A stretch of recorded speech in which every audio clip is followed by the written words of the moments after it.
Hey everybody, Raven here. Today I want to talk to you about when there are times it is more advantageous to buy the holder versus the coin. Now you've heard me many times say that you buy the coin and not the holder, but there are times when you also want to buy the holder with that coin because a lot of the older holders can be cracked open and regraded, but you got to be careful because some of the old holders are worth quite a bit of money. There's an example called a doily. I don't own the doily, but it is literally a label that the background looks like the old doilies that used to go on people's tables when you were growing up as a kid, or your grandma or grandpa parents had those on their tables. And that one holder, you can have literally a regular, everyday coin. Let's use like a Washington Carver commemorative. That's a commemorative that's not really worth a huge amount, but believe it or not, a lot of times because of that doily, that's all of a sudden a $600 or $700 coin simply because of the holder. Let me show you an example.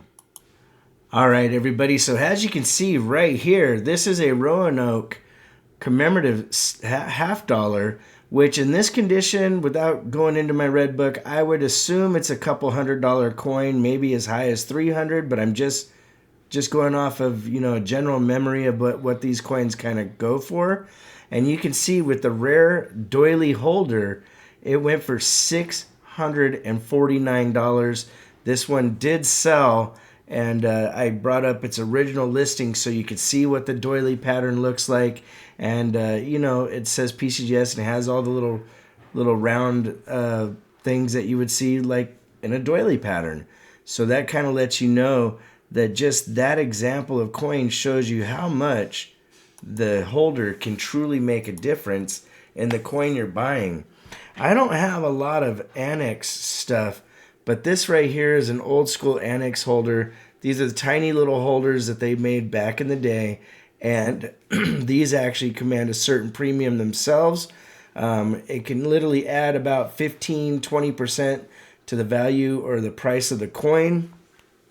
I have a lot of what they call green holders, and there's another reason why you get these is that they've changed the way that they've done grading since these holders were put out. So if you see a coin like this is an MS65 and you think it could get a 66 or 67, it's actually a way that people make a really good living off of breaking out coins that were worth, one price, and they send them in, get them regraded because they're in these older holders, especially the Rattler holders. A lot of the coins in there were undergraded. They had a more stricter way of grading coins, and they've kind of changed that in the last 10 years or so here. And so coins like this 68 might get, a proof 68 or a 69 DCAM, and if you did, that would increase the value of this coin 5 times, 10 times. You just never know. Now, when it comes to a coin like this, you have this 1880S, which is an MS64 deep mirror proof-like. If this got bumped up another grade or even 2 per se, you're talking the difference of a couple $100 to possibly a couple grand. Now, I didn't look up the original price of these just because I wanted to just talk about the older holders and what to look out for. But I'm telling you, some of these would bring insane amounts of money, that difference of just one grade, like this 1879S. Let me grab my book real quick and we'll double check just for the video. All right.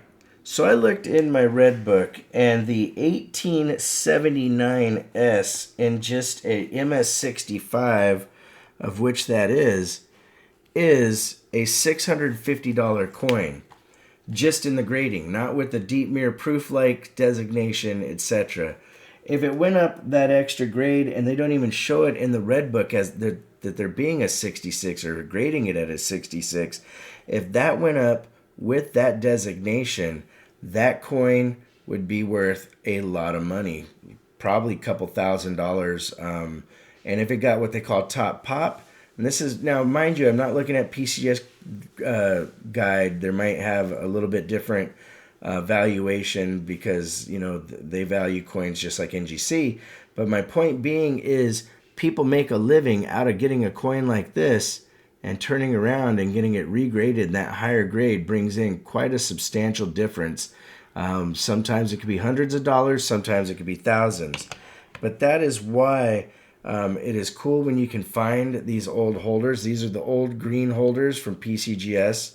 Like this one has full split bands at a 65. If this could get a 66 or 67, that would be absolutely epic. Now, these next ones here I have, it's the same thing. You have, an 1884 MS65 proof-like. Now, if this got jumped up to a proof-like deep mirror proof-like plus an extra grade, that would increase the value of the coin significantly. And I just want to show you guys some of these. These are cool coins that I've been very, very lucky to get over the years and have them in my collection. And this, for the fatty holders, this is what you're looking for. It's literally this kind of label. Some of the labels are light green, a gray, a brown, but they're all different generations of what's called the fatty holder. And they're quite old, and they were graded when there was a different, evaluation process. So these coins all right here would actually, if busted out of their slabs, God forbid they come back at a lower grade, which could actually happen to you, and then you would actually ruin the value of having the fatty holder. That's something to consider. Here's one of my favorites. This is a 830 MS65 monster toned on the reverse and the obverse.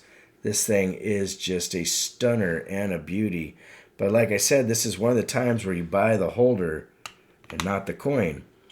I'll show you the last couple and we'll wrap it up. And, I think it's one of those things that's important that if you can get your hands on some of these older ones, especially with grades like a 65 and it goes up to a 66, maybe hopefully a 67, that is considered insanely high grades for Morgan silver dollars. And you might end up with top pop. And if you have top pop, which is top population, the highest grade it's ever gotten, you're literally kind of able to make your own, name your own price on the coin because there's not another one that exists. And they can go for quite a bit. Now, this is a Proof 68. This is my buddy that I call him Blue, my dime. Now, if this went for up to a 69 in the grading and being just gorgeous the way it is already with that beautiful blue toning, that would be worth quite a bit more as a coin in my collection. And, it's something to definitely consider. All right, if you want to correspond, it's ravenhawkcoins@gmail.com. Our P.O. Box is 721-296, Norman, Oklahoma, 73070. Like always, please make sure to take care of one another, and we'll see you real soon. Ravenhawk Coins, have a great day.